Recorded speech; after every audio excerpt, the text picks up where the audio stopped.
Imagine this scenario. You are in a room with a door that is blocking your exit, and the only way to open it is with a button that is far away, and all you have that you can use is this giant box that is just sitting here. And the box is so big that you cannot pick it up and throw it to the button. So what would you do in this situation? You would need to somehow move the box on top of the button in order to open the door, and you have no way to move it using the player in order to pick it up, but you can move it in a slightly unconventional way.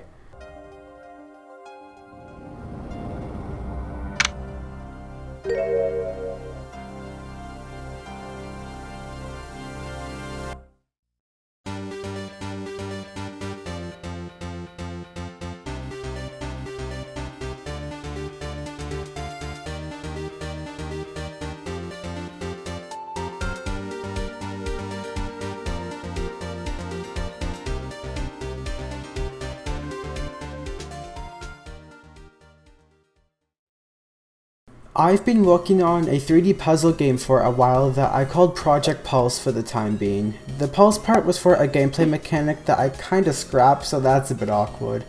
But my goals for this video are to make some more types of boxes and the control box that you saw in the intro. And in my previous video I had the ability to pick up boxes, a way to spawn boxes, buttons that you can put boxes on, and a way to destroy the boxes, and that was about it. I didn't have much, but it was a pretty good start. However, after the video, I wanted to add some more ways to control the box while you are holding it. So the two ideas that I had was being able to rotate it however you want and being able to choose how close it is to you. My first idea on how to implement the rotation was to make the box face in the same direction that you were facing, but that didn't really have the same effect that I was going for. So I made it where you can press Z and C to rotate the box while holding it. And this will be nice for if you need it to face a certain way, and if its rotation somehow gets messed up, then you can fix it. Now the second idea accidentally led to a new mechanic in the game. So I was making it where you can move the box by using the scroll wheel and it will move closer or further away from you. However, for a very brief moment the box does get some momentum, which if you drop the box while it's moving, it does this. Now this was definitely not intended, and throwing boxes is something that I never really thought of before, and then plus you could throw them way too far.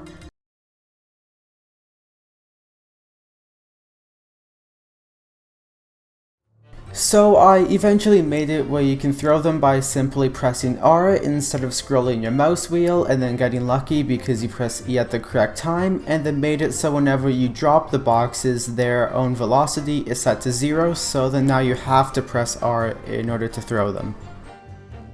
I also wanted to make some new types of boxes since it's going to be pretty boring if there's only one. So the first idea that I had was to make the exact same box, but it lights up. And this could be used in levels where there's no other lights, so you have to carry around the box with you in order to see what's going on. And my other idea was to have a metal box that is way too heavy to jump when holding it.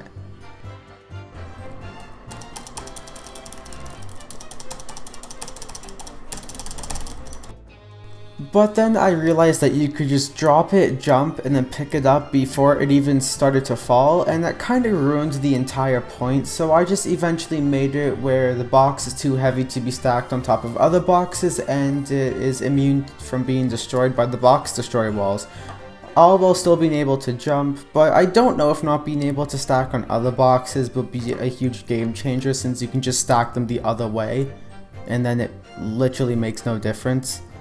And then I also added a box that I currently call a Floaty Box, where it is essentially a super light box that does not listen to gravity, and no other boxes can be stacked on top of it unless it's on the ground. But why would you stack this on the ground when you can stack it in the air?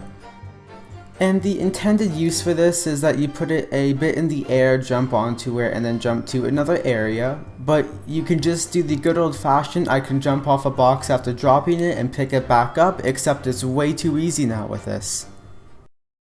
And then with this point at the game, I do have the basics added, so then I wanted to try to make my first puzzle.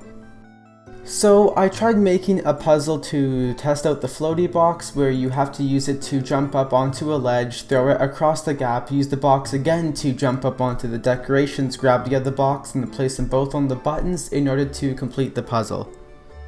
Around this time, I had the option to research something for school, and then it could be anything, and with me working on my puzzle game a lot, I wanted to research puzzle design, so I also got to make a few puzzles using my game for this.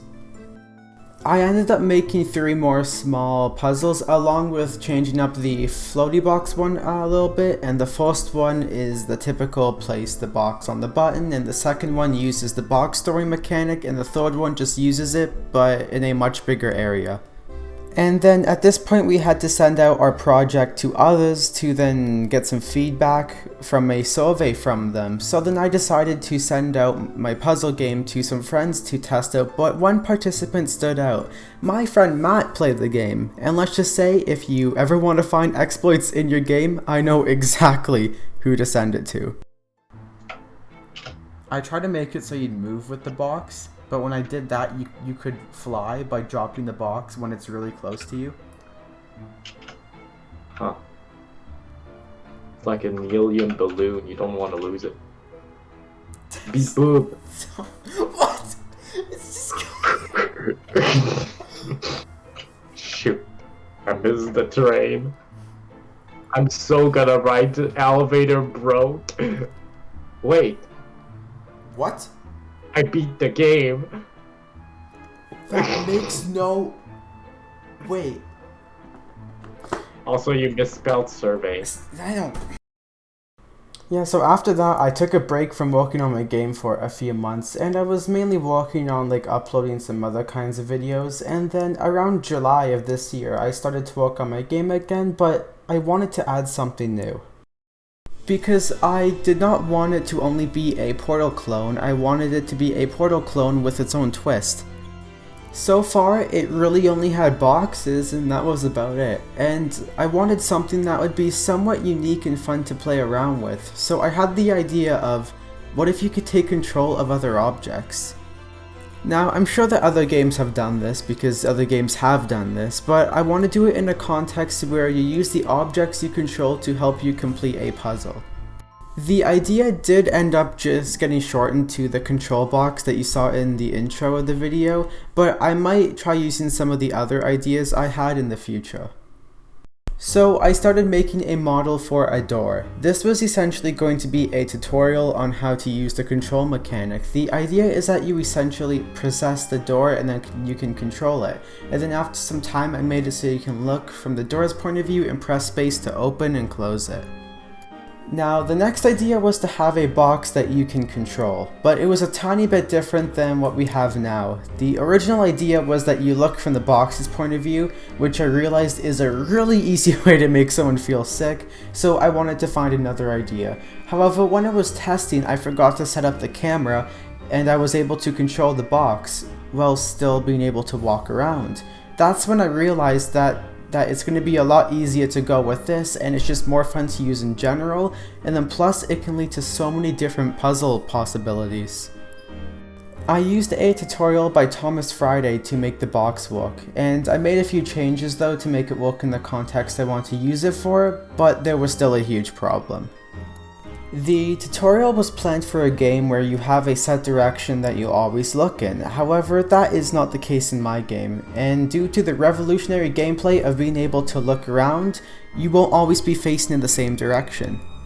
The direction that the box saw as forward would be relative to the box, but not where the player is looking, so you could be looking at the box and press forward but the box moves towards you, so I needed to find a way to fix that.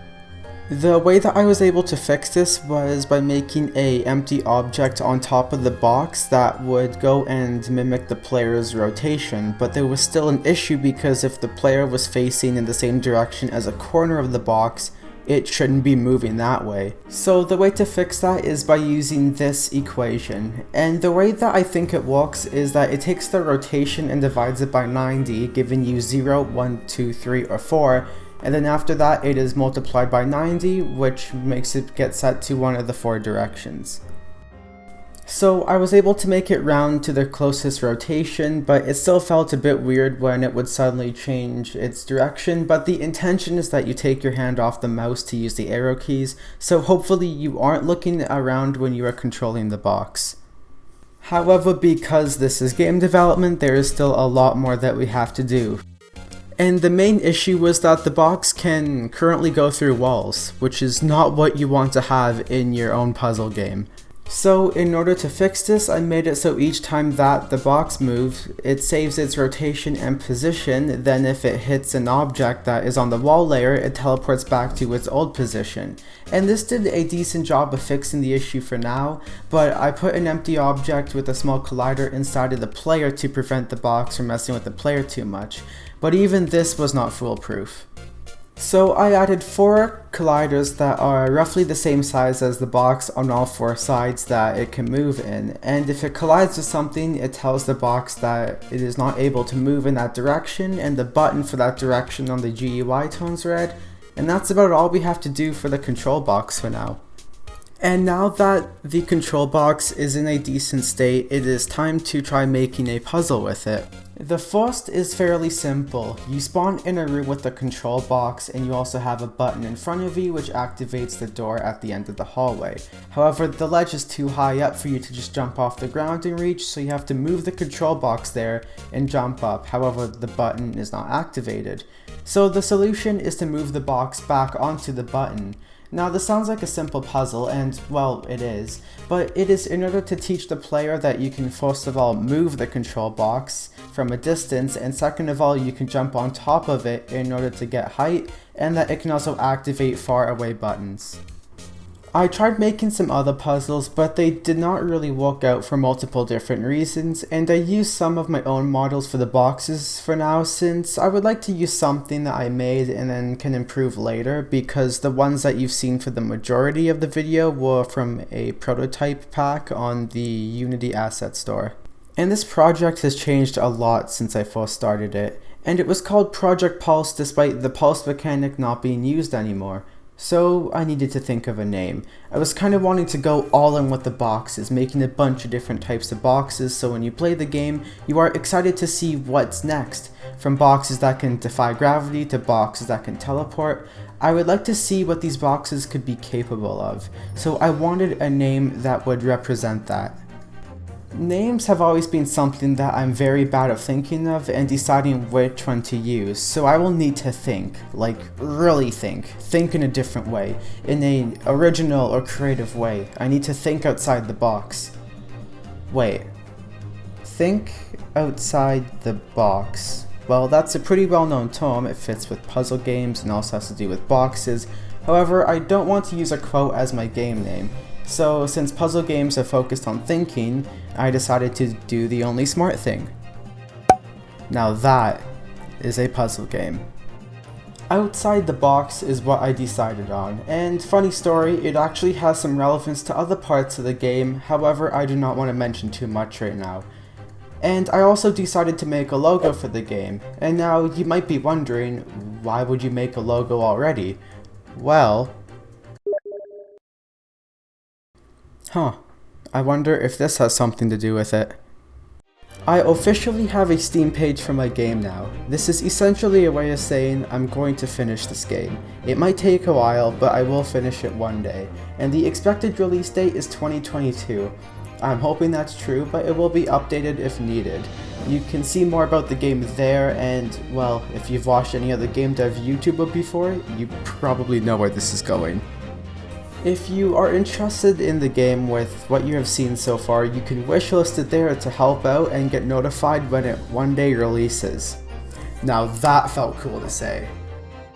And if you enjoyed this video, consider liking and subscribing if you want to see more videos like this. Anyways, have a nice day.